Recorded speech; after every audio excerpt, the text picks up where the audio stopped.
All right, so the art of improvisation, or at least when you improvise, what are you thinking of? So a lot of times when I look at people improvising, or when you kind of try to get a better grasp of it, most of it is about chordal theory, or basically how to play over the changes, which sometimes kind of complicates things. So, you know, I've learned that. So for example, that's a very, obviously, very simple childlike melody, The More We Sing Together.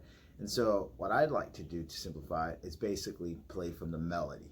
So as I was playing that, what I was thinking about was just the melody, staying true to the melody and trying to go back at that, and then just playing notes within that. I wasn't even thinking about chord changes. So regardless of if I was working on a transcription with that, I know I'm in the key of C, for example. You know, the first note is C.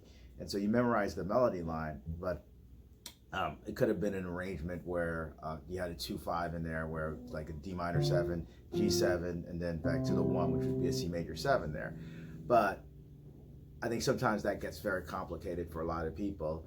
And in order to simplify it, it's like learn the melody. You will never get lost in the melody. And sometimes the interesting thing about it when you're playing over changes is that you're playing over a bit of the song. The chords are just part of the ingredients in the song. They're not the melody line. And a lot of times jazz musicians have a tendency to use substitutions. So a D minor becomes a D minor 7, it becomes a D minor 7 flat at 5th, and all that stuff. So then you've got to put all that stuff in your head. These are the scales I need to play over to get that. And sometimes that kind of strays from the melody.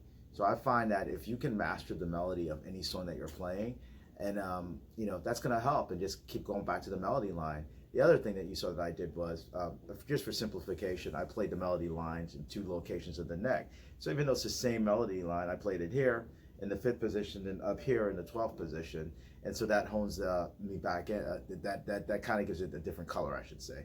So things of that nature. So if you can learn the melody, my advice is learn melody lines, learn how to play them in different locations of the neck of the guitar. It's going to help your playing tremendously. And once you kind of learn the melody, you'll kind of start to stumble onto the scales that you should be playing.